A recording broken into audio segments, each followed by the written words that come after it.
Arteta! What a strike! What a screamer!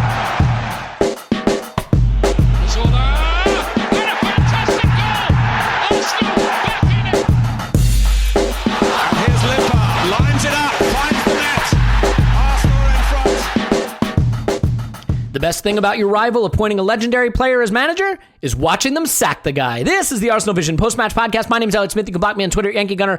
There is nothing better than watching a fan base celebrate having a former captain and legend be announced as their manager, and then watching as they hound him out of the club. And this is not Arsenal related. Of course, I'm talking about Frank Lampard sacked at Chelsea.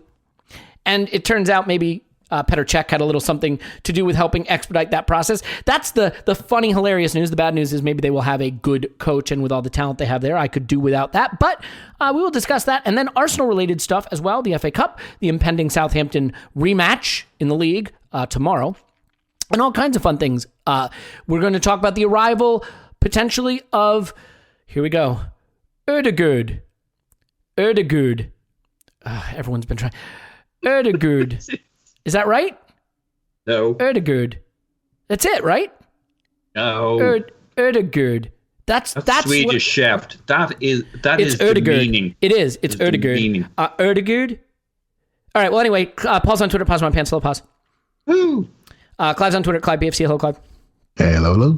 Tim's on Twitter. Stubbordo. Hello, Tim. Hello there. Clive, I think this deal's going to get over the line, so we're going to do a scouting video of Odegaard, right? Yeah, we've been asked. Yeah. Now it's safe to do it. Now he's potentially signing. Let's just wait till he signs. Yeah, let's wait till the ink's dry. Let's wait till the ink's dry and the Achilles don't go pop or anything like that. Okay. I want to start with, before I start with you, Paul, what do you think it is? Now you're on the spot, aren't you, buddy? I'm going with Odegaard. I think it's Odegaard. But I spent 8 hours getting Scandinavians were all like, oh, you colonials. I'm not a colonial, I'm Irish. You colonials never learn how to pronounce names. So I spent 8 hours getting Scandinavians to argue with each other over pronunciation because they were all like, oh, no, I'm Danish. Oh, no, I'm Norwegian. I know how to say this. So is it Odegaard? Yeah. So anyway, Odegaard? It worked brilliantly. I was stroking my white cat, if you know what I mean. And they went at each other like knives. Have a look at my timeline. They get mean over the pronunciation. So I'm going with Odegaard. See, all right, now I'm reading it. So Fred Jensen in the, and that's probably not how you pronounce his name, to be fair, in the Discord, goes with Odegaard. Odegaard. I'm going to go with Martin Odegaard. Okay, this is fun. You could just buy Duolingo and get the same thing you're getting here. Please go to arsenaleditor.com and use the promo code ArsenalVision and get some wonderful designs from a wonderful man named Nils who runs a wonderful Arsenal business. Arsenaleditor.com, promo code ArsenalVision, 10% off free shipping. So, Clive, enough Odegaard talk for now. We're trying. We're really genuinely trying. Clive, You should stop trying. It's the worst thing I've decided to do in ages. Let's talk Frank Lampard. I am enjoying, obviously, watching a club legend get sacked and hounded out of his club. But Thomas Tuchel coming in, potentially, it looks like, leaves me a little concerned given the surfeit of talent they have at the club. How do you feel about how that went down, their decision to sack? And maybe, just maybe, if you want to sort of contextualize it, maybe contrast it with what's going on at Arsenal. A manager who was also a player manager early in his career, who's also in the doldrums, who's been given the room to get out of it. If you want to take that angle, certainly your choice. Yeah, this is a big topic, right? So please interrupt me if I get stuck into it. You know what? I'm going to drink my coffee and turn off my microphone. No. Like, I want you guys to interrupt me because I'm sure you've got opinions as well, and I think it's important. I think there's a lot in this compared to who we are as clubs and who the two managers are. They're both similar age players. Obviously, Frank is one of Chelsea's best ever known players. I think we talk about culture, we talk about these things, but culture is something based on your actions. And Chelsea's culture has been set by a guy that's put in £1.5 billion of his own money And he can do the actions which back the culture, which is... I'm not sure it's his own money, Clive. Yeah, as my wife said this today, actually. Yes, this money's nice and clean now, shall we say, Paul? You know what I mean? This money's nice and clean. And so, yeah, I feel that sets the culture for Chelsea. We all know who they are. They've got the trophies over 15, 16 years to back that up, right? So if you compare what Arteta's gone through at Arsenal, right? So he's come in with a project, right? So he's come into what I call a massive change cycle, right? So there's 5 or 6 stages of change, right? So the first stage is when you set your goals and you get people to dream. And sometimes when a manager talks about, things like believe in me, Elliot, people hold on to it, right? Really what you're trying to do, you're trying to set the goals what you want to achieve in a project. Then you want to get that commitment phase, right? And that's the key phase. And I think one of the mistakes I made with Arteta was I felt we'd already gone past that phase, and because we started winning, right? But really, the commitment phase is the key phase. I think we've just gone through that, right? So then you have your difficulties. We've just gone through a bit of that.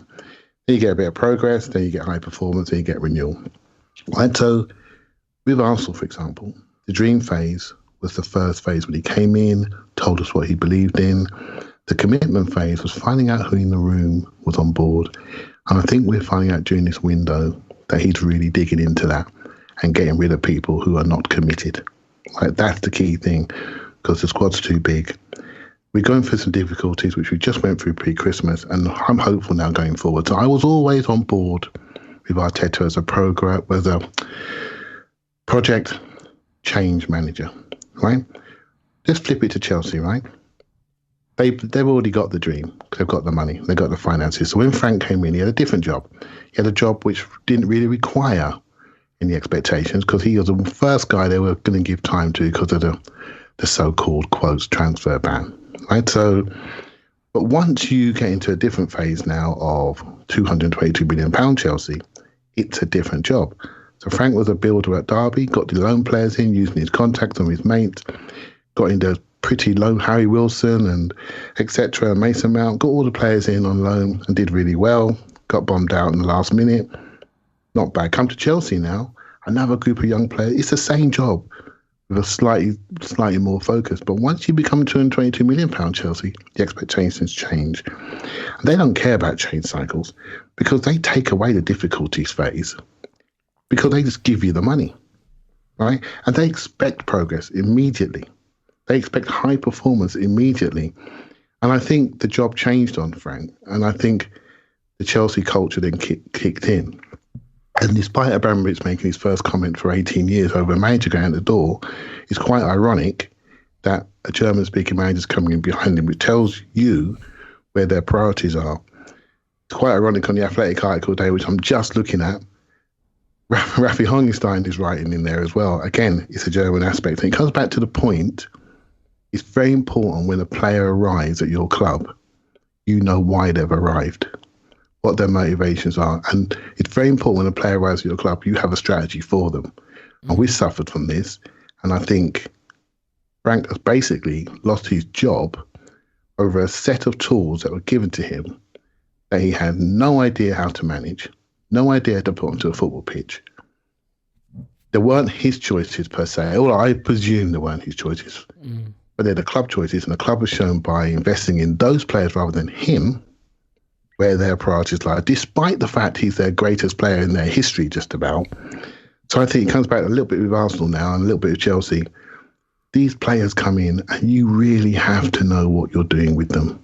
And if you don't know what they're doing, then you don't agree. You need to say something, because they will cost you a job. And not just the ones that are playing, the ones that are not playing. I think it's massively true. And I think it nearly cost Arteta his job. It cost Emery his job. It definitely cost Frank his job. It's not just the players who are on the pitch. It's the ones who are not on the pitch and what they say and what they do and how they cause trouble. So this modern football, I'm afraid, Elliot, it's modern football. And this is going to happen again. It's a massive ego game now, a massive squad game. And with these big clubs, I think we're seeing this happen more and more. Players eating the manager. It is tough for me, though. Like, there's also just the question of, is the manager good? If he's not good, he shouldn't have the job, right? So, like, I think there were real questions about whether You didn't ask me that. I don't think he's very good. No, well, that's so right. So like all the things you said are absolutely valid. And there is definitely a question of the culture of sacking, and Chelsea do it one way and other clubs do it another. I mean, Chelsea don't have a problem sacking out the manager. And what they've shown is that they're capable of achieving the goals they have set with a manager who's only in the job for a year or two. They're fine going that route, and they spend enough that they should kind of expect that. It also depends if the guy's a coach versus a manager, right? Is the guy in charge of recruitment? Is he setting the strategy of how players come in and go out of the club? Because you can't do that short term. You can't do that short term. But if he's just coaching the players on the pitch, it's easier to be short term. And Tim, I think it is just, to me, sometimes overcomplicated. If the coach isn't good, don't stick with him. There's no morality in football. There's nothing ethically admirable about sticking with a coach who's bad, any more than there's a morality of continuing to play players who aren't any good. You know what I mean? I guess what I would say is, do you think the Frank Lampard story is one of a club that just doesn't have patience with managers and here they go again? Or is the story of a club that says he's a minus EV coach, he's a minus expected value coach, we have a better squad than the results, and we'll go find a guy who's a plus EV coach? So I thought of, initially, I thought of this as a bit silly of Chelsea, because if you're going to employ a young coach, a bit like Arsenal, really, you've got to accept that they're not the finished article, and that they're going to make mistakes and they need development and stuff like that. And like, I understand why a club like Chelsea can say, well, actually, we don't care about the coach's development curve. We're not invested in that. But then why appoint the coach in the first place if you're not then going to invest in him? But I have to say, I put that out on Twitter, and someone who I know listens to this podcast, Macho. So his Twitter handle is Macho Grand, right? But it has an E on the end. But I don't know which language, because like in French and Spanish, and Portuguese, it has an E on the end, and that greatly affects the pronunciation. So it's got to be Macho Grande, isn't it? It's got to be. Probably, yes, yeah. But yeah, anyway, and he kind of said it, and it changed my thinking on it, actually. I think this is quite right. He said that, like, actually this was probably Chelsea's plan all along. They had a one-window transfer ban, and I won't rehash too much of what we said on the kind of the overall Premier League podcast we did last week, but headline, I think Lampard was enormously overpraised for last season, because they had this one-window transfer ban, and everyone's so obsessed with transfers. I went, oh my God, and treated Chelsea like this poor little mid-table minnow, even though they brought in like Christian Pulisic and Kovacic, two massive money signings. And everyone treated them like they were this newly promoted little kitten that was like, oh, look at them, they got into fourth, isn't that nice? Like absolute bollocks. And a lot of my issue, I think, with Lampard is not so much with Lampard himself as the coverage. I think he's emblematic of privilege, and I think it was really interesting when he was challenged on that. He rejected it and he got very defensive, which kind of made me dislike him quite a bit, actually, because when you benefit from privilege, you should at least be able to say, yeah, I'm privileged, I get that, that's why I'm where I am, at least partially. Anyway, but he kind of said this was probably always their plan. They had that one window transfer ban. They had all this young talent coming through. And so what they essentially did was they took a season to look at their young talent. And some of it's probably not as good as they thought. They tried like Tomori, for example, at centre-back. Don't like him. Don't worry. Lamptey, they couldn't hold on to. Reece James, yep, definitely. We'll have a bit of him. Mason Mount, yep, definitely. We'll have a bit of him. Tammy Abraham, well, not bad. Probably not going to get a new contract. Will probably go somewhere else, but with his value increased. And then, Gilmore, and they've got more to look out there. But, they were able to like look at this young talent and say, right, these guys good, keep, these guys maybe not, sell. And in order to do that, they probably had to appoint a coach like Lampard. Not only because he'd worked with some of, particularly Mason Mount at Derby, and he brought Jody Morris, who knew the youth setup at Chelsea very well, but also he's a young coach. He's done nothing in coaching other than manage Derby for a season, and he's a club legend. Like that put Chelsea in a position of strength to dictate to him, this is what we're doing this season. We want you to play the young players. We want to look at what we've got here while we've got the transfer ban, and you've got to get into the Champions League. And to be fair, he did that. They had a look at everything. But now the game's changed. Now it's like, right, thank you. We now know which young players we like and which ones we don't. We've loaded you up with all this talent. You're not the guy for us anymore. And it was probably always in their plan to have him for one season. And hey, if he turns out to be brilliant, we'll keep him for longer. But I think it was probably fairly cynical. I will just say in closing, like, as much as I think he was overpraised last season, I don't think things have been easy for him this season, actually, because as much as they loaded up all this attacking talent, it's like, it's been really badly put together. Chelsea play a 4-3-3, so they bought a number 10. They don't play with a number 10. They bought Werner, who is a second striker, and they don't play with two strikers. And then they bought Ziyech, who's a winger. Ziyech is the only one they bought who actually fits what they do in their current system. One of those players is going to go, I think. I don't see how you can play a system that can accommodate a second striker, a number 10, and an inverted winger. I don't think that works. And so I think Chelsea will, like, one of them will turn into like the next Salah or De Bruyne, like someone they can't accommodate. They'll go somewhere else and they'll be really good. And I think, I still think Chelsea are sometimes a little bit silly with their money, but they've got so much of it that they don't seem to care. So there you go. Yeah. And look, I mean, here's the thing. I don't know why some managers deserve patience and some don't, but I do think that you can look at the type of football a coach plays and his approach to the game and at least say, like, does he have something about him? And I guess I just don't see Lampard as having much about him personally. It's like, hey, no, man mark everybody, then go throw everybody in the attacking half. Like, I just don't feel that there's a lot of tactical news there. And it's weird too, right? Like, I don't hear a lot of people saying Tony Adams should be given more time. He gets lampooned for one silly looking video in Spain. You know what I mean? And like, nobody's saying give Tony Adams more time. Like, sometimes you're just not good at coaching. And I'm not saying Lampard's like no good, will never be good anywhere. But this just feels like a level that was way beyond him. I mean, look at Graham Potter, young coach, good everywhere he's been, pretty much right away. Very talented guy. I just think you see these things quicker. And the only scary thing for me now is whatever you think of Thomas Tuchel, a hothead, will be gone in a year and a half. Or, a genius, misunderstood genius, or he's been ruined by PSG, whatever you think. I have a hard time thinking he won't do better with this group than Lampard. And so it just makes Chelsea that much harder to chase. And I think go ahead, sorry. Whatever Tuchel does, he'll be gone in 2 years. Yeah, that's just who he is. But the scary thing is just like, I was looking at this. Chelsea are. Yeah, that's who it's a perfect fit for them in a way, right? Yeah. And I guess I was just saying that, like, I think had they kept Lampard, I was looking at Chelsea as absolutely catchable. I don't know if I see them as catchable with a competent coach, just because I think there's enough talent there to do more than they're doing. Paul, I'd like to move on, but I don't want to freeze you out of this conversation if you're interested in it, but I know you've done a lot of Odegaard. Yeah, I'm going with Odegaard. Research. You wanted to, all right, so let's move off of Chelsea and get back to Arsenal. And it looks like we are going to loan Odegaard. Before we get into the value of the loan and how that helps us and what it frees us up to do, you've been looking at a lot of stuff about the player, watching a lot of the tape, watching a lot of the video. What do you think of him and what he'll bring to Arsenal?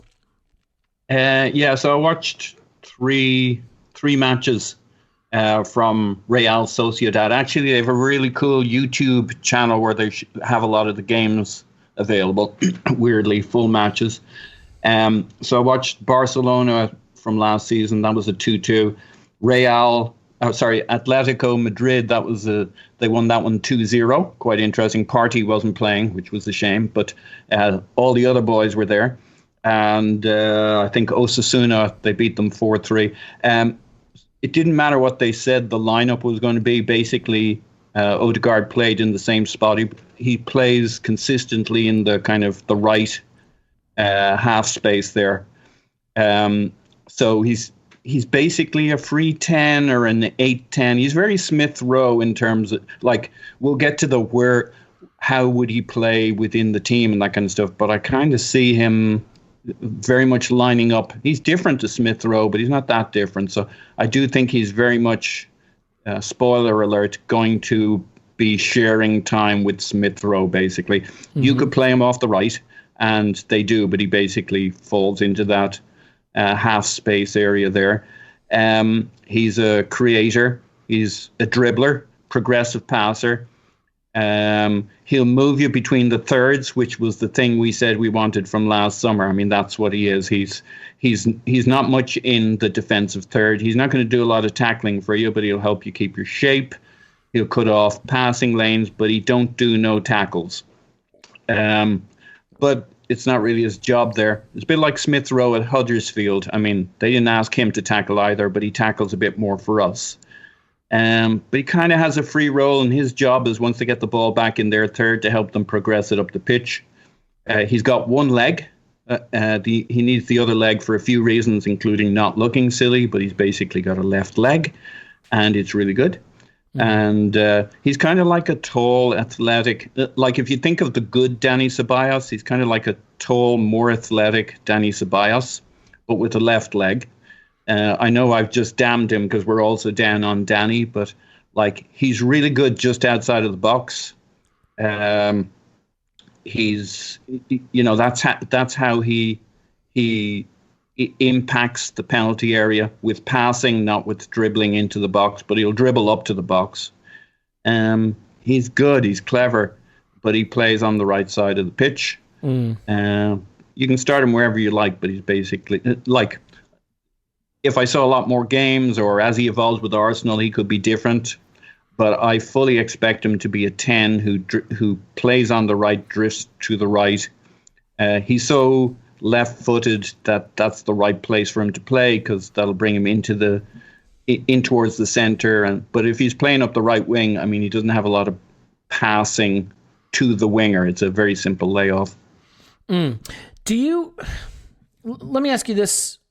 Well, is that your full scouting report? Pretty much. I mean, if I see him a little cool on him, I'm getting used to him now, so I'm not as super hyped as I was before. He's going to be very good. He's as good a signing as we've any right to expect to get in a January loan. And we might be super excited about him next summer and want to sign him. So yeah. I am excited. I've just kind of gotten used to him at this point, so I'm not quite as hyped up as I was. You know what I think is a little bit interesting? And I have to admit, I was guilty of this. There was a part of me at first that was like, well, if there's no option to buy, it stinks because, this is the caliber of player we need, but if we can't get him, we should focus on permanence. But first of all, if we can't get anybody in January permanently, then this is a fairly cheap way to bring in someone good, and someone good coming in is always good. But, I have to admit, I fell into the trap of thinking the only way you can buy your loanee is if you have an option to buy. That's actually not true.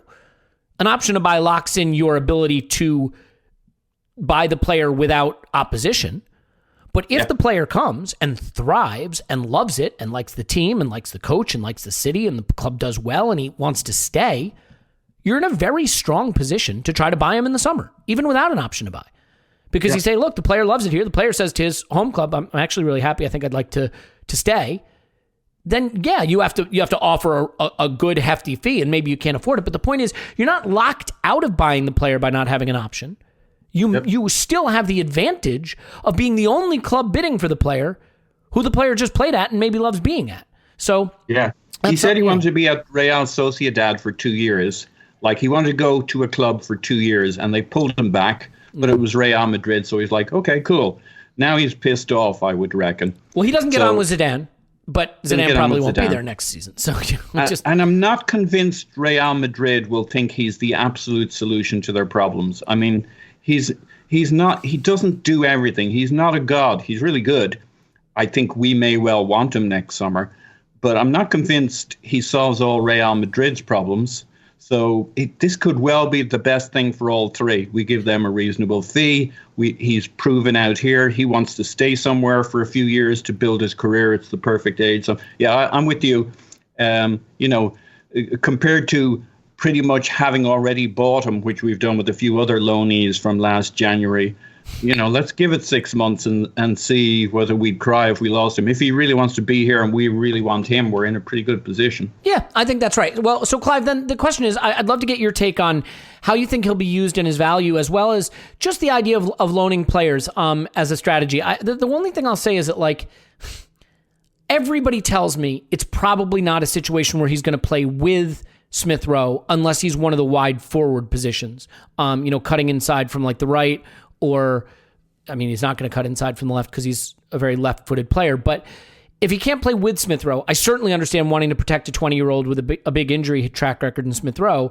But then you look at, long-term, whether you want two players of that caliber who are both young, who play the same position. So thoughts on what he brings to us and strategically the idea of giving Smith Rowe some cover this season versus long-term creating a logjam there potentially?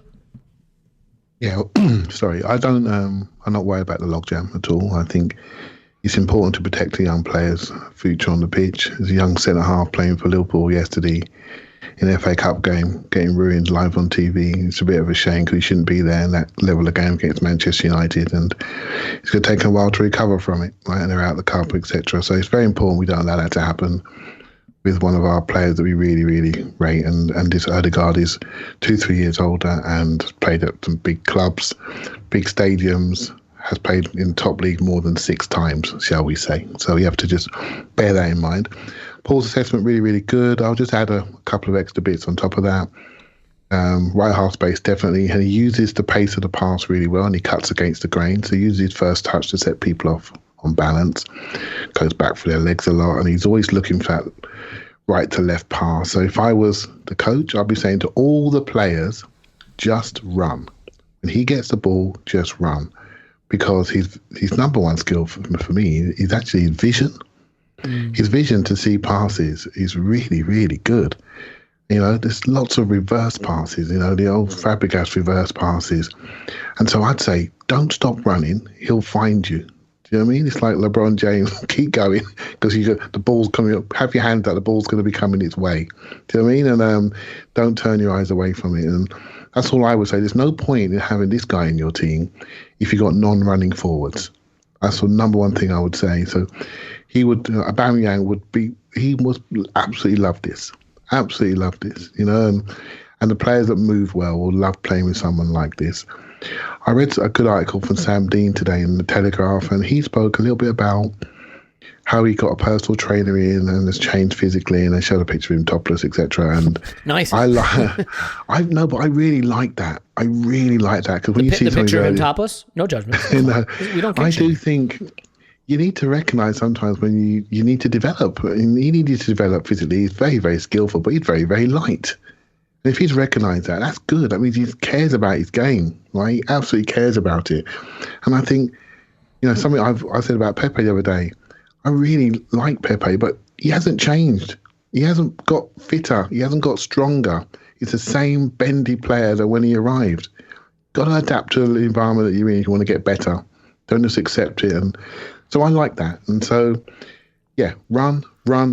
This guy will find you. If you got to just stand there and watch him do stuff, then that's what we do with Pepe right now, isn't it? We just stand there and watch him do stuff, don't know where it's coming out.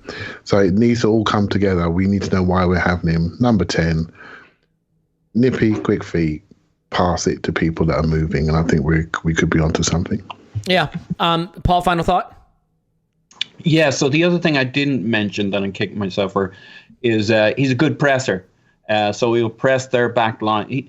He's not to pull this into a dark area, but you compare him to Ozil. One of the things that's different, even if they're playing free, is he always looks switched on. He always is switched on. I mean, Ozil pressed, Ozil ran around a bit, but this guy doesn't switch off. So he's alive to the game. He presses. He's doing a job all the time, even if he's not tackling. He'll be holding a position. He'll be blocking passing lanes. So he keeps your structure.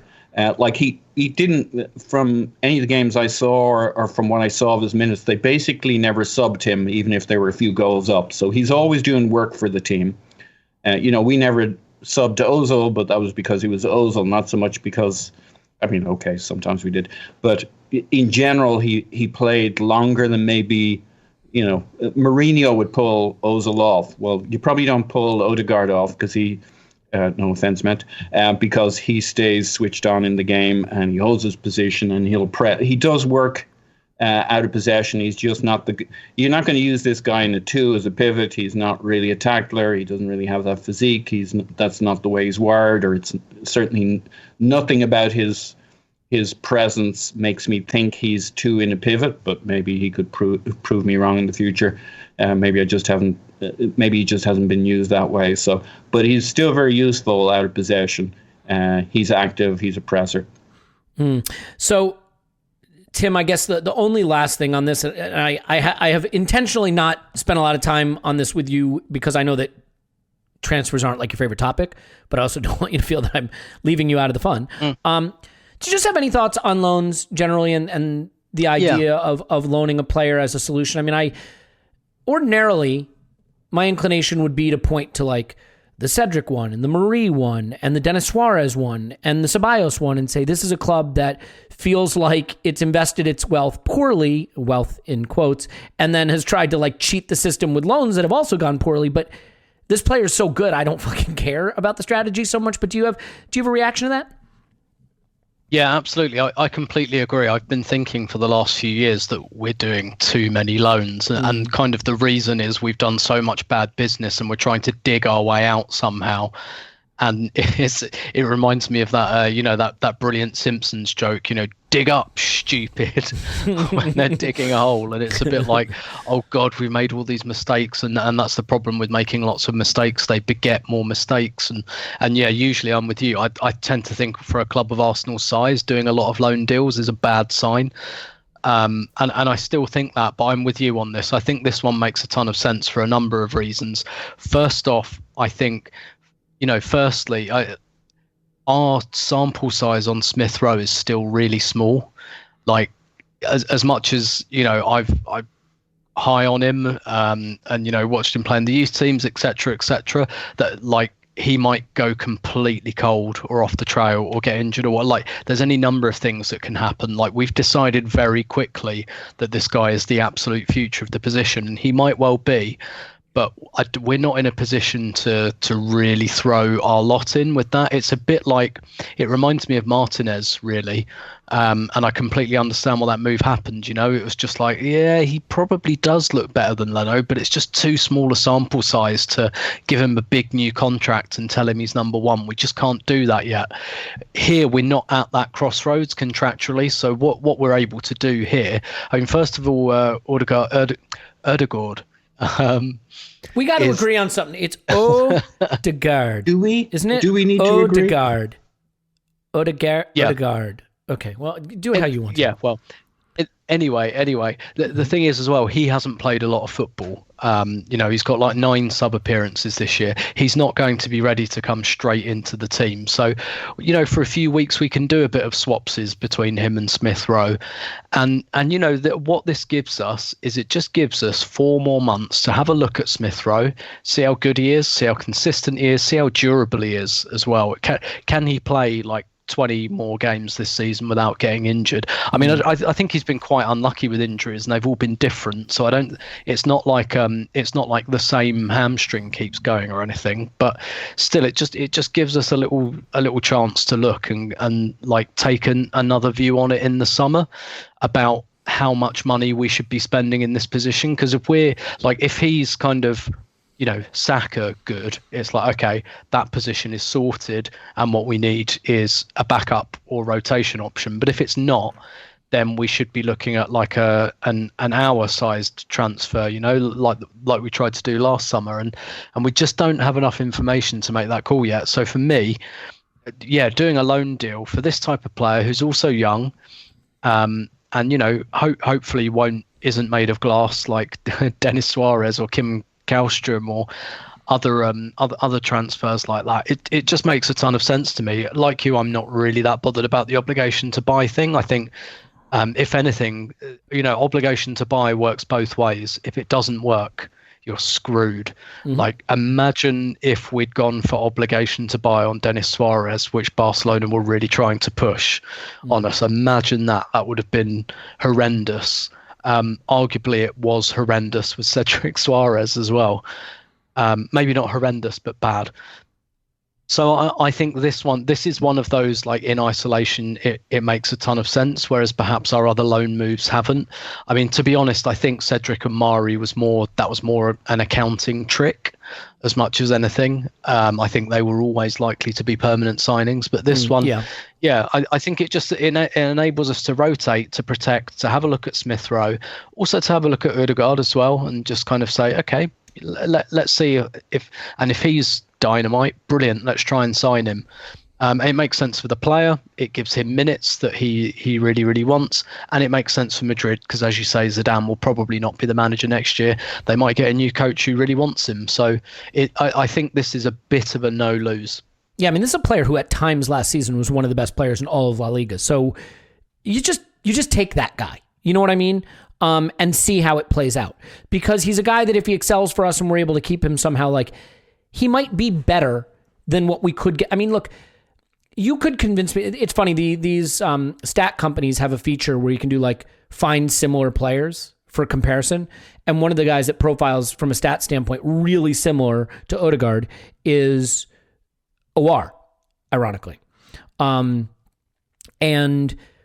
the thing is, if you had to ask me who has the higher ceiling, I just have a feeling that Odegaard might, like, based on who he was at a young age and the trajectory of his career and where it could go from here. Like, the physical stature of him, the left-footedness I like. There's just a lot to like about him. It is the challenge of having a guy in Smith Rowe who's played 3 or 4 good games. You know what I mean? Like, he's a big, big talent, and I really think he's going to make it.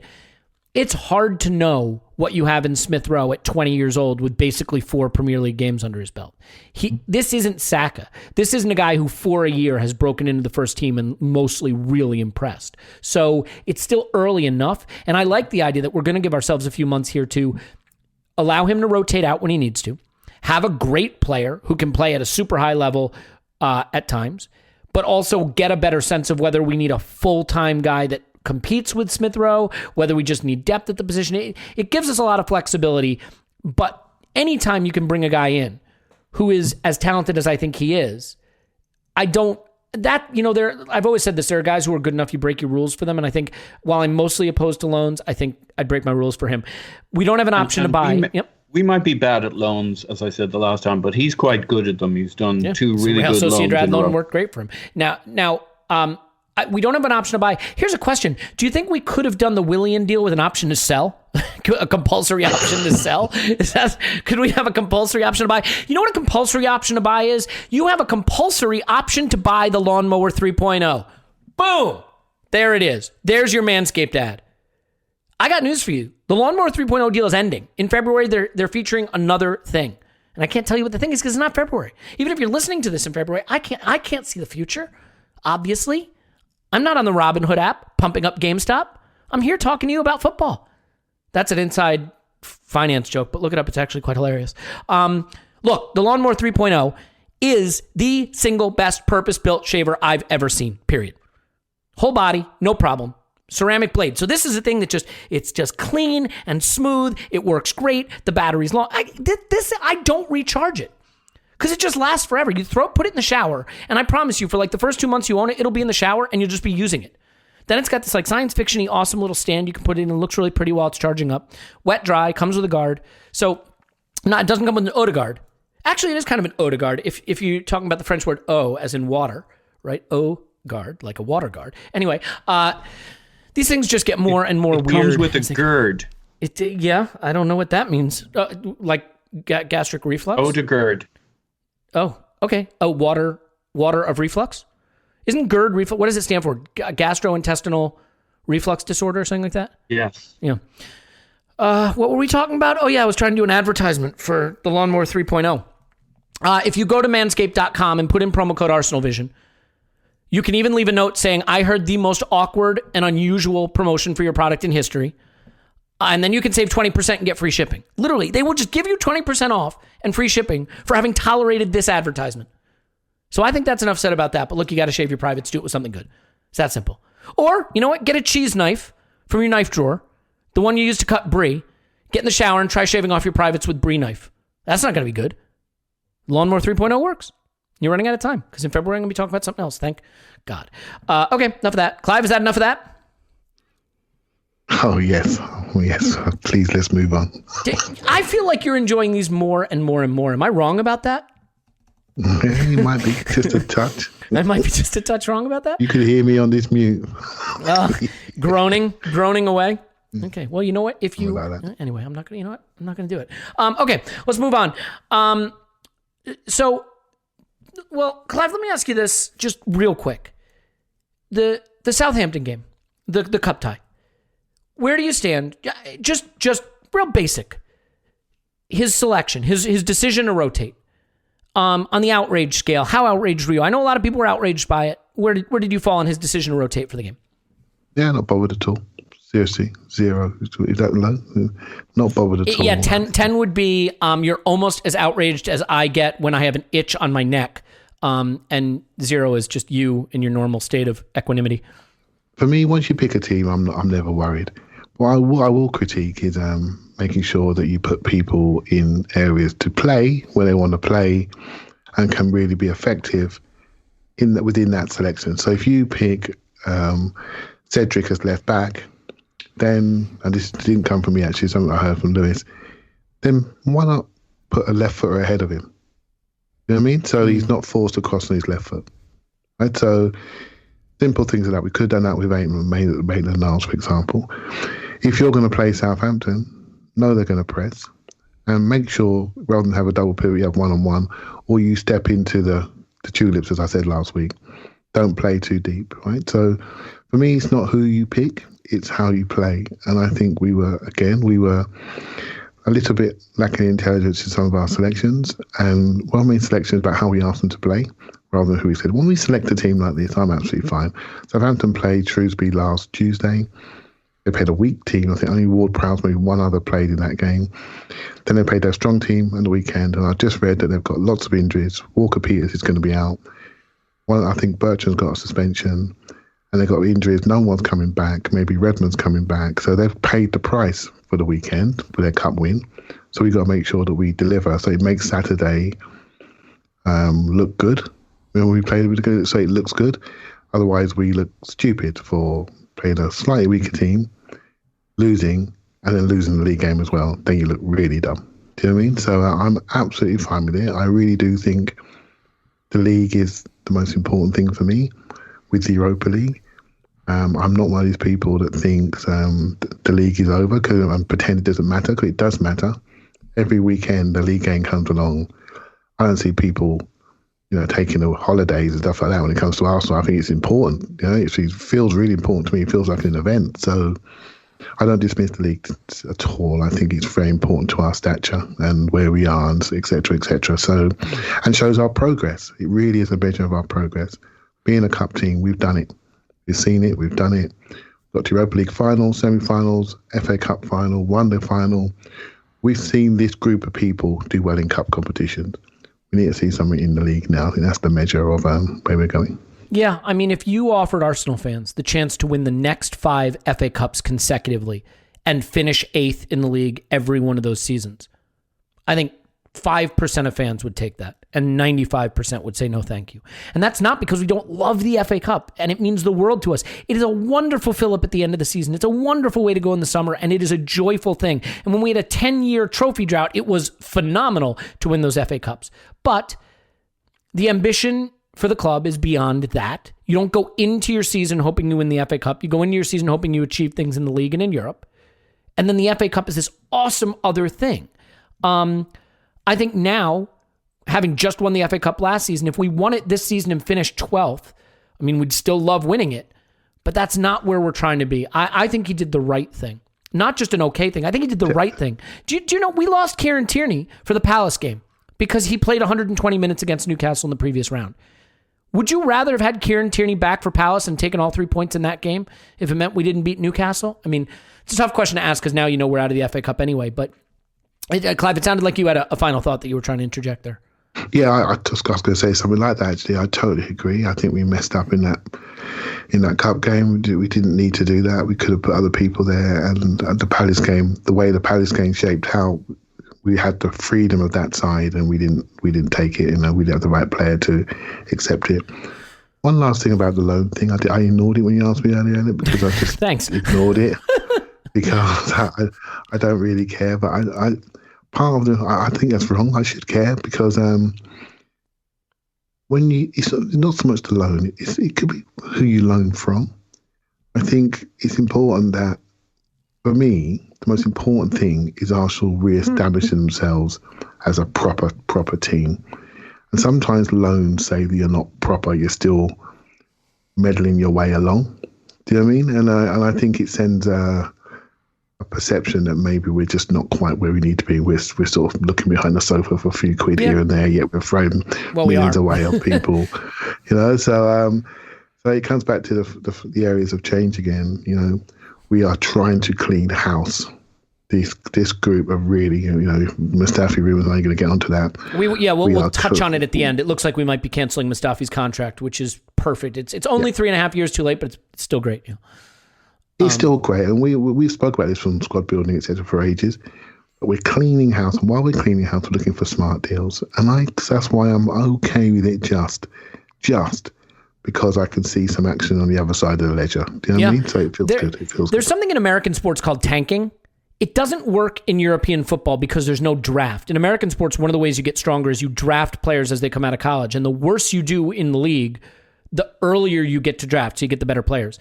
But you can kind of tank in football in this sense, just getting rid of deadwood players, clearing them out, getting their money off our wage bill, and getting the squad places available frees up wages to give out and non-homegrown players to sign. And I think we're positioning ourselves to be able to rebuild the team by getting rid of players that are clogging up wages and non-homegrown players, even though it is addition by subtraction in my view.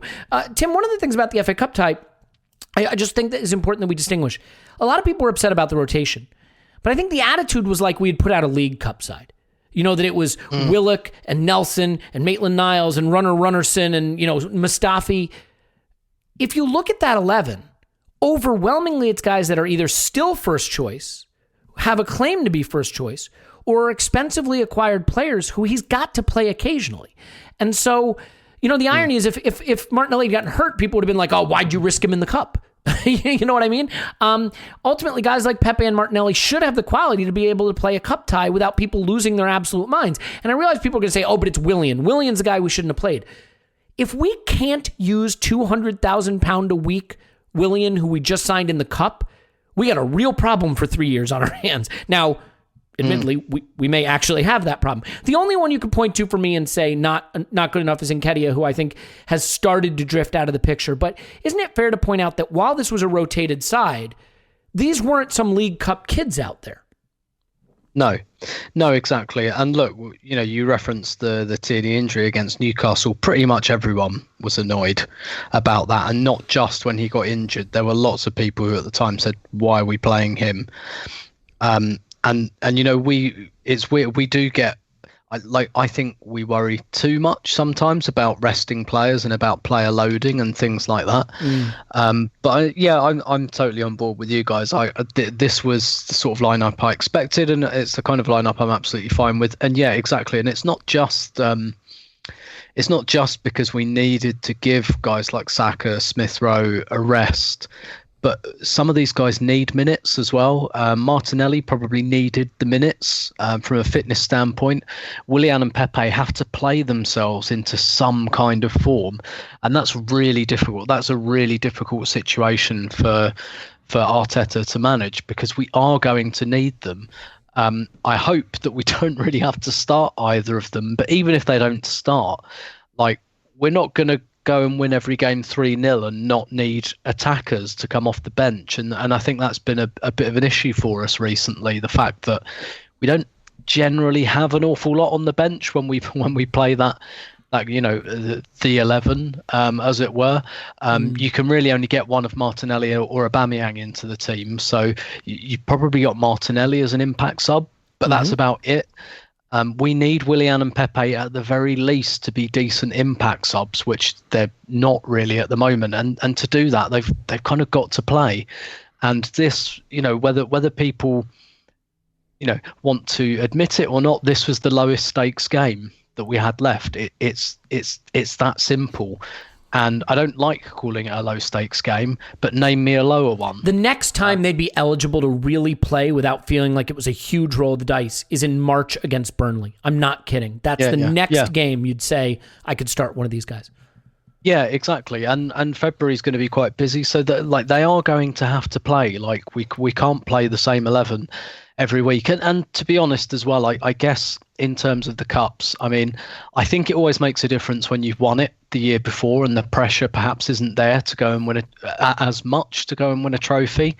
And, you know, some quite, by our standards, average Arsenal teams have won this cup in recent years now. And it's a bit like, okay, we've done that. We know we can do that. And that's not to go, oh, well, you know, fuck it doesn't matter anymore. Do you know what I mean? Yeah. But it is just a kind of, what would Arsenal winning the FA Cup this year tell us? Probably not a great deal. If we win the FA Cup and finish 9th or 10th, like what's that really going to tell us? And, you know, we've got the Europa League, which is probably our best route back into next year's Champions League. So obviously that, you know, that's a double whammy, right? That's a trophy and a position in the Champions League. So of course, and we've got a hard draw in the round of 32, so we do have to make that kind of decision. And I have to say, just like from a personal point of view with cup competitions, I have never ever worried about going out in the 4th round of the FA Cup. For me, it's like when we get quarterfinal, semi-final, that's when I think, okay, we could win this, and you start to plot your path. I usually don't want to go out in the 3rd round. That feels a bit humiliating, but as long as it's like not to Spurs, I don't mind going out in the 4th round of the FA Cup, really. And sometimes as well, Elliot, the draw goes for you and sometimes it doesn't. That's how cups work. And this year is just a year, like, I don't really think the draw's gone for us. You know, we had Newcastle at home, which, yeah, again, we should win, but then Southampton away. And if we'd won this, Wolves away, not impossible games we should be able to win. But then you get to the quarterfinal, and who are you going to get in the quarterfinal? Not Cheltenham, is it?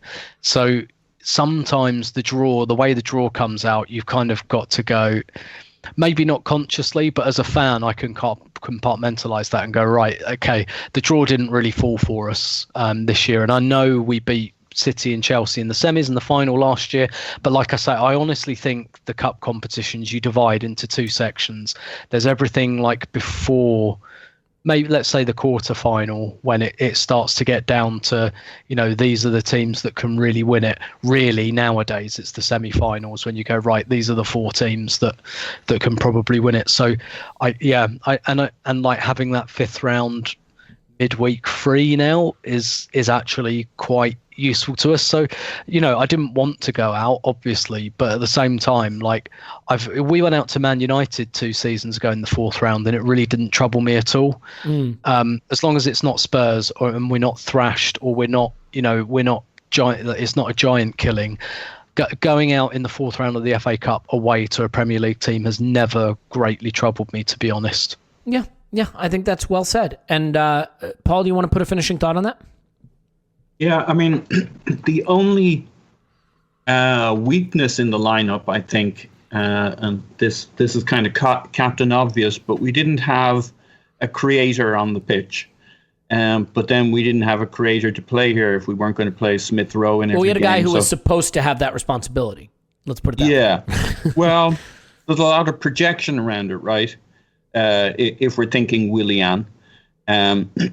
And like, we can get into the whole Willian discussion, but if you're going to critique the lineup, you'd say, well, I mean, it is a strong lineup for whatever you call it, a B team or somewhere between your A and B team. It was a strong lineup, but it didn't have a creator. It didn't have a toothpaste player. And we have one, and we don't want to play him in every game, and we're just signing another one. So it all kind of makes sense when you look at it. And this team struggled for creativity by everybody's viewpoint in the game. So that's my only real reflection. You know, I have no issues with the lineup, apart from he didn't have the option to put in a toothpaste player. I think we're all on the same page there. The only thing I would say, so Clive, I want to just say the one area where I think he might have gotten it wrong, Arteta, that is. And by the way, we weren't thrashed in this game. We're in this game. We get a sort of unlucky own goal. I think there were a few chances. I mean, to be fair to Nketiah, who I think is below the level required. We could certainly get into the Balogun thing very, very briefly. I don't want to make the whole podcast about it, which we can't do because we're already almost an hour into it. But because I've seen Arteta do this twice now, and I think it's something that he's going to have to reconsider, which is to get an extra striker on, taking off a fullback and moving Saka to left back. And I understand the mindset. You get an attacking left back in Saka who he can push forward and make like an auxiliary forward, and then you can get an extra striker on. So we took Bellerin off, I believe, for Saka to get Lacazette on, and moved Saka to left back. At that point, Clive, we were pushing them back pretty good, and Saka was starting to get into the game and looked like unlocking things a bit. And he wanted to get more firepower on, I get it. But I felt that moving Saka to left back when he brought Lacazette on actually took some of the impetus away, and I think we got less dangerous at that point. So did you have the same issue with that? And is that maybe a thing? Because he's done it twice now. We've seen him do that exact thing twice. Is that a move that you think he's going to have to reconsider in terms of maybe removing Saka from the influence of the game? Yep, absolutely agree. We spoke about it on the instant reaction, didn't we? I thought it was a dumb move. Saka actually, tell me how you really feel, Clive. don't hold back. It was dumb. It's only dumb. Let's be honest. When Saka came on, you watched the game. How sharp did he look? I mean, he looked razor sharp. He was at him straight away. I'm thinking it's only a matter of time before he does something and we get the goal. And then we sort of nullified ourselves by moving him. And we went to get two strikers on the pitch. Totally fine. I get that. We're in a cup game. Put two strikers on the pitch. Just go 3-5-2. Just go 3-5-2. Don't put him in the back four and give him extra distance to travel. Stick him into a wing back. He's never going to be in the back four anyway. We got Gabriel. We could just put Cedric at right centre back or whatever. I don't really care really. And then just get Gabriel holding and say, right, you lot, you're going to get it for the next few minutes. And that's what we need to do. We just need to just change the shape so we get our players in the right areas. And that to me is it. It's never the lineup. It's how you get your players doing what they like doing. Yeah, I agree. Right? It's really important. Really important. It's the most important thing of a coach's job to recognise the hot hand and make sure you give him the ball. Don't stick him at left back. I mean, he's literally our best player. Let's not mess about it. He's our best player. He is it. When he goes to play for England, he's the best player there and all. He got man of the match. And £72 million, Saka. Yeah, he is the jewel. He is the one, mate. I tell you now, he is the one, and he's just improving every single week. So how we look after him is important. So, yeah, Elliot, I'm with you there. I just feel that's just dumb. And I mean, look, let's give Arteta one piece of credit for one other thing too. In his mind, when he set this team out, he would have expected to have Aubameyang available, and not having Aubameyang available changes a little bit how you feel you're going to be able to change the game and the influence you can have in the second half. If you remember, we played Leicester a while back, where Leicester literally decided to play one half of football, and they beat us. They brought Jamie Vardy on the second half, they beat us.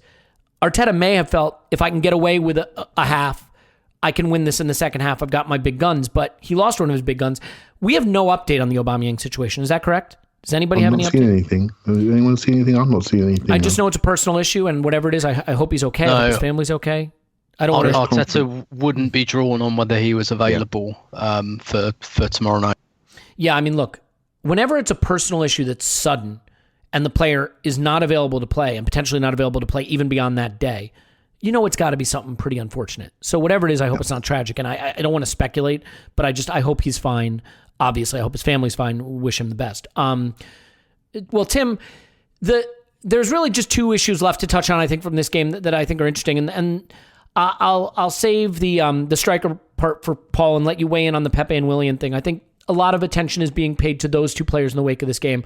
I think a little unfairly in that I thought Pepe contributed some of the best moments in the game in his usual inefficient, uneven performance. And I think it is just, he's like if Alexis wasn't good. I know that's a mean thing to say, but like Alexis could drive you crazy and then send you to incredible heights. Pepe is the same, but he doesn't hit the heights Alexis hit, and he doesn't hit the good stuff enough to necessarily make you overlook the bad stuff. I mean, the free kick he took from the right wing, just outside the box where he blasts it 10 yards over with all of his teammates standing in the box. You just can't do that. The Willian thing, I just think he was bad, and I just think he's been bad. I don't necessarily want you to talk about Willian because, candidly, I know what you're going to say at this point, which is why we expect a guy who's just a full red-blooded right winger to play number 10 and succeed at 32 years old is crazy. So I don't, unless you want to weigh in on it again, but I think you've been very clear and articulate about that. But on the Pepe front, I just feel so torn. He could have been, to put it in the parlance of our Patreon pods, he could have been my stock rising and he could have been my stock falling. So where do you fall on this player who at times is a guy doing the best things in the match, but so often underperforms in opportunities that seem so ripe for a big moment? Yeah, he's he'd throw up a good highlights reel, but if you actually watch him over 90 minutes, he's so bad at some fundamentals that whatever he does, he kind of makes you feel like he's bad anyway. You want to hear a funny thing just super quick? I'm sorry to interrupt, just super quick. This is typical Twitter. I just have to say it's hilarious. I saw a highlight video of Pepe going around from this game that was set to the off-key Titanic music, you know what I mean? Where he looked like he had his shoes on backwards. And I saw a hype video from this game of Pepe set to deep house music where he looked awesome. And they're from the same game. No, and that's exactly it. I think the thing, obviously there is a load of talent there, but it really is sometimes in a way, he kind of looks like a footballer who's got all this natural talent, but hasn't actually played football before. It's just wow, you're actually quite good at kicking a ball, but your tactical intelligence, your sense of where to be, where to run, how many touches to take, everything that's, I guess, cerebral about the game and the stuff you kind of pick up by osmosis just doesn't seem to be there. He just he's just got a really good left foot. And I'd be really interested to know how much football he watches. Because this is the thing as well about Pepe. We don't know a lot about him as a character because he comes across quite quiet and introverted and the rest of it. And we don't actually know very much about him. And I'd be fascinated to know how much football he actually watches, how much he invests, I guess emotionally into the game. Because I've always had a little, and it's probably unfair because I'm sure there are loads of great players out there who are I never watch football. I'm not really that interested in it. I know those players exist, but I've always found it a bit of a red flag when a player's I don't really watch football that much, to be honest. I think certainly at the absolute elite level, I think footballers should be obsessed with football in one way or another, whether it's their own performance, whether they just enjoy watching other games. And I don't know how much he watches. And he must be really frustrating for Arteta to try and coach because he just doesn't really seem to have any idea where to stand a lot of the time. And a lot of the time he just basic bits of miscontrol, his concentration goes, and that free kick at the end, that's really basic football IQ. If you've got a free kick in the last minute on the edge of the box, do not get under it. Do not keep it low. Do you know what I mean? Hard, low. If it flies in the far corner, or if it gets a touch on the way in, make it difficult. Don't get under it and try. Don't try and hit the top corner, essentially. Or the far top corner. Do you know what I mean? Don't try and do the difficult in that, particularly in that kind of position where it could be a cross or it could be a shot. If you're dead central, of course you've got to shoot, go for it. But in that kind of position, don't do that. It's just such basic football IQ that really you should pick up around about the age of 14 or 15. And he doesn't seem to have, if you told me that he started playing football at 21, I'd believe you. Because it just, his football IQ is so low, one of the worst I've seen, I think, at Arsenal. And I include Theo Walcott in that. who to be fair had his was more technical. He did have a good timing on his run and things like that, and I think there were things he liked and things he worked on, and the things he didn't really like he didn't work on. But with Pepe, it's just like I'd just be fascinated, I guess, to know a bit more about his background, and I suppose I can find that out quite easily, but to know more about how much does he think about football? How much does he watch it? How much does he watch his own performances? Does he watch himself not jogging, not running alongside Bellerin when he's making an underlapping run and think, shit, what was I doing there? I look weird there. What am I? Why did I stop 10 yards behind Bellerin? What is going on? And I know Tim with his Lille existence, where they were a counter-attacking team, and when it was on, and he knew what to do, streak up the pitch. Play. It's on, exactly. And then it's not on. Yeah, exactly. And I get, and I guess with Arsenal, it's much more obviously we don't need to relitigate the signing. It's a terrible one, and not necessarily because he's a terrible player, but it was a terrible fit. From a club who plays completely different football, etc., etc. But yeah, and so maybe in light of that, maybe I'm being a bit harsh on him, and we are just asking him to do things he's never done before. But I don't know. I just really wonder. I'm really curious, and the answer might be that he obsessively watches his clips and thinks, oh God, I've really got to stop doing this. I've really got to pull this round. And I don't want to make the assumption that because he's introverted, he doesn't do that, or that he's aloof, or he doesn't care. I don't want to make that assumption, which is why I'm really curious about how much does he analyze his own performances? How much does he look into what he's doing in training and things like that? Because I don't know. It's just he's a weird footballer, isn't he? He's just really weird, and that's why he's so frustrating. He's certainly not a footballer who lacks the skills to do things at a very elite level. You know what I mean? Some players like El Neni, I don't think has the footballing capability to be a dominant player. Whereas because I feel Pepe can, I think that's why he's very hard to read. Let's do this. Let's wrap up and just real quick, Paul. I think we covered the performances that I think are relevant from the cup tie. I do wonder where we go with Willian now, and I don't want to discuss it at this point because unfortunately I could see Willian reaching that sort of status like Ozil had reached by the end, and again, not nearly the quality of player with the Arsenal career that Ozil had, but where nobody just wants to talk about it anymore. And it's sort of sad to think that we might be in a situation like that so quickly with another player. But as we look forward to Southampton tomorrow, their fullbacks are out. I think they're going to have to change it up a little, having tried to play their best 11 for these two games. We've got United at the weekend, but I fully expect us to go as strong as possible tomorrow. You expect any surprises? Or if Aubameyang's back, do you think it'll be what has become essentially our first 11 with Saka, Laka, Oba, Smith Rowe, Xhaka, Partey, or if he's available, maybe Ceballos, Partey, and then maybe the back four stays unchanged from the last league fixture? And Martinelli maybe instead of Aubameyang if Aubameyang isn't available.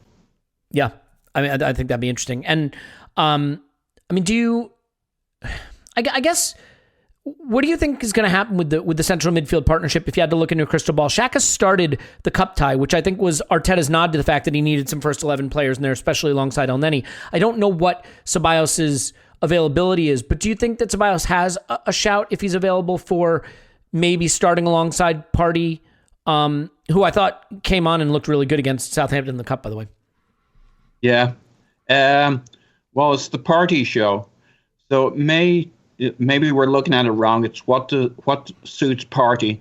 And I think, he's pretty flexible. He could play either side, but I still think that he's a little more of a right-sided central midfielder.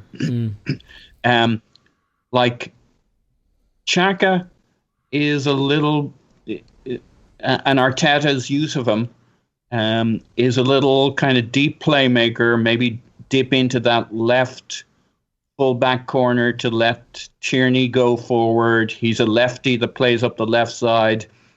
I think the cards are tilted towards Xhaka long term. I know we're, depending on who we is, we're always looking to see ways in which he goes the Mustafi's Socrates route here.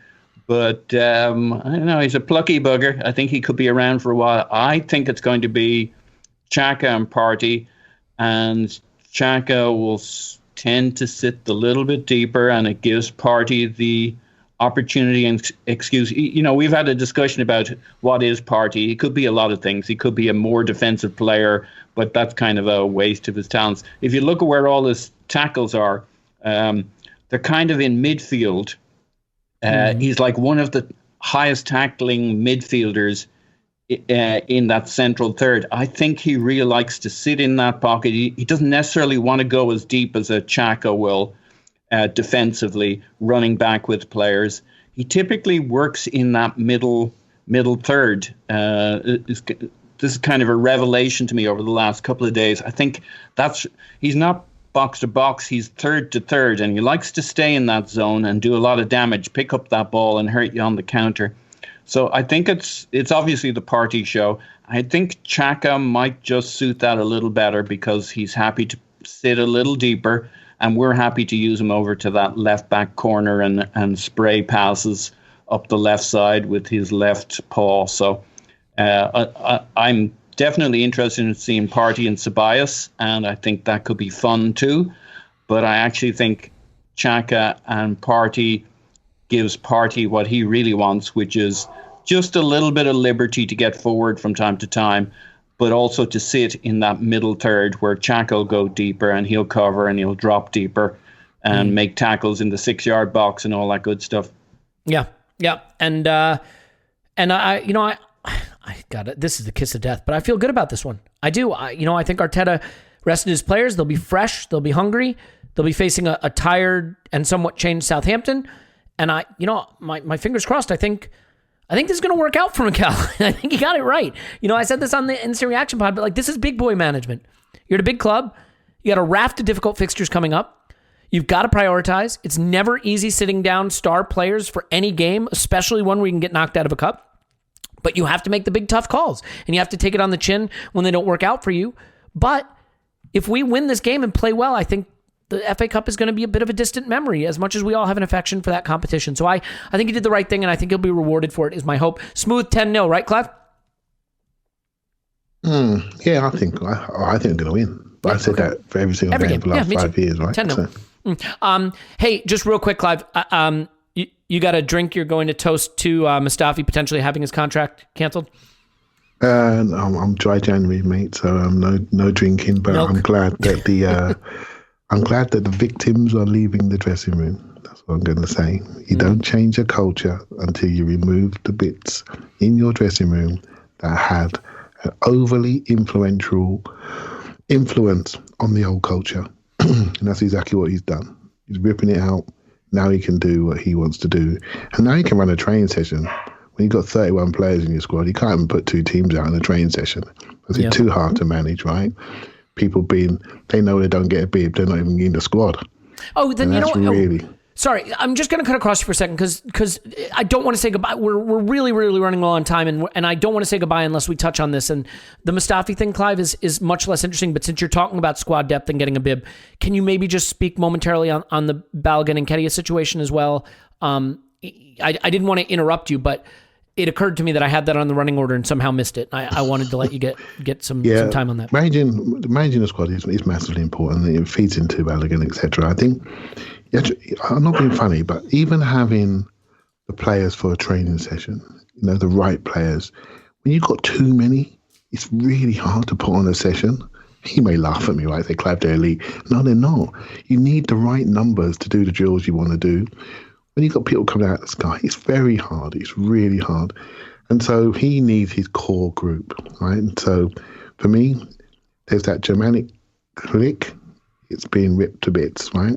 It's being ripped to bits, and it's probably a year or so too late. But I think it's a good thing what we're doing. We're saying enough. We're prepared to pay you. You've won up to a point, but none of you have played for ages. So now go and find yourself a club.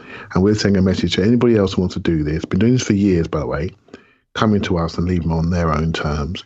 We're saying, right, we got to chop this. We got to bite it. And move forward. And on the Balogun Eddie stuff, I thought Eddie had a bad game. and he's lacking in confidence. And when I'm in bad game, he had our golden moments and he missed them. But it's the way he missed them. If you watch how he slashed at them chances, he was just throwing his leg at it. You know, he's standing foot a mile away from the ball. No control, never happening, never going in. Not in a month for Sundays where they're going in. And when you're sure of yourself, you open your foot out, you do exactly the right technique, your standing foot's right close, your body tight, core's tight, bang, goal. He's not doing that. He missed that chance one game recently. Might have been, I can't remember which one it was, a cut back from the left. He slashed a shot early when he had a chance for a touch. He slashed a shot this time from the same position. He came on the right side, slashed a shot. And of course, we're fans, right? So we can add up. And then Balogun drops his Insta right on the end of the game. You got a thought on that? I'm massively torn on this one, mate, because the way we're playing with what we're doing with number 10 is we're sort of, I was saying today to somebody, it's on a timeshare, and so Smith Rowe's quite active and he moves inside and out, and so Lacazette provides that fixture point when Smith Rowe moves, or they play together. Eddie's not a fixture. He's not a spinal player. He's not a structural player. He's a point of a tip of an arrow. And so with Smith Rowe there, that doesn't work. It doesn't work. So we need either a stronger 10 to allow an Aubameyang type to play centre forward, or we need to recognise this is what we're doing in that role. We need a different centre forward, and a Balogun can post up. He can post up. He can pin people. He's got a big backside. He can roll people. People don't want to go near him because he's strong. And I'm thinking, oh, mate, you are made for this. You are made for this, Pepe. And not only that, you can turn around and go. And so if you need you a bit of tip of an arrow, you can do that too because you're quick. You're quicker than Eddie. But I'm looking at it football-wise thinking, oh, this could really work. But I'm looking at this thinking, hey, you're a 19-year-old kid. You ain't done nothing yet. And Arteta is a stickler for the pathway and the hierarchy. And he is going to give people time and chance, whether we like it or not. But then, as he's shown this window, when the time's up, the time's up. Right? So never get worried about talent. There's talent coming out of the bushes every 2 minutes. Someone sends me a video of some talent I've never heard of. I think I know a bit. There's talent out there. So although I'd like this kid to work, I'm not worried because somebody in Discord's going to send me a YouTube soon and somebody just as good. Yeah. Right. And that's how football is. There's so much talent. So many people want to get to play for Arsenal Football Club. So let's not get too worried about somebody we haven't even seen play a second half of Premier League football yet. Yeah. I guess the only thing I would say is don't be a victim of circumstance. You know what I mean? If you want a player to come through and if you rate his talent, then plan to bring that player through and execute on the plan, which may mean making hard decisions about another player. I accept that it's complicated, by the way, by the fact that these guys share an agent, and I don't know how you traverse the challenges of that. But I what I mean by don't be a victim of circumstances, don't wind up in a situation where the decision you want to make on the player is superseded by the decision you're forced into because you haven't been able to give the player a pathway because you've let another player block him that maybe you think less of. My only criticism would just be, I'm not sure we decided which one of these players we rated in a timely fashion. I think the summer, we probably knew enough about Nketiah and we could have made a pathway for Balogun, and we opted not to do that. And now what that means is I think we'll probably lose Balogun, and I think we'll probably wind up selling Nketiah, and neither will be at the club. And that's not the end of the world. It isn't. But I don't think it's the choice we would have picked. I think we're becoming the victim of circumstance in that respect, which, you know, it's a big squad, lots of young, talented players. You don't control all of the decisions perfectly. You just don't want to be led around by circumstances if you can avoid it. So let's leave it there. There's a game tomorrow, which means there'll be an instant reaction tomorrow, and then there'll be a full pod right after that, and then there'll be an Odegaard scouting video, and then there'll be a general Premier League roundup pod. So that's cool. I'm excited about that. We're doing those, and we got some good feedback on that in the Patreon. And thanks to everyone for the good feedback on Jessica Black, who appeared on the last episode, and I really want to thank her for coming on. We'll have her back on. So lots of good things happening, as always, including shaving your privates, hopefully. So in any event, we'll leave it there. Pause on Twitter, Pause My Pants. Thanks, Pause. Woohoo! Clive's on Twitter, Clive PFC. Thanks, Clive. Hello. Oh, sorry. Thank you very much. Do you want to start over? We can just run it back. Here we go. Hour 2. Take a break. Get a sip of water. Let's do it. Tim's on Twitter at Stoberto. Thanks, Tim. My pleasure as always. I'm kidding. We're not running it back. Thankfully, mercifully. Enjoy the game tomorrow. We'll be back to talk to you then. We do love you. Thank you so much for being here. We hope you're enjoying all the fun, and maybe we'll laugh at Lampard a little bit more on the way out, and certainly do something to celebrate Odegaard when he does come in. So lots more ahead. We love you, and we'll talk to you after Arsenal 10, Southampton 0.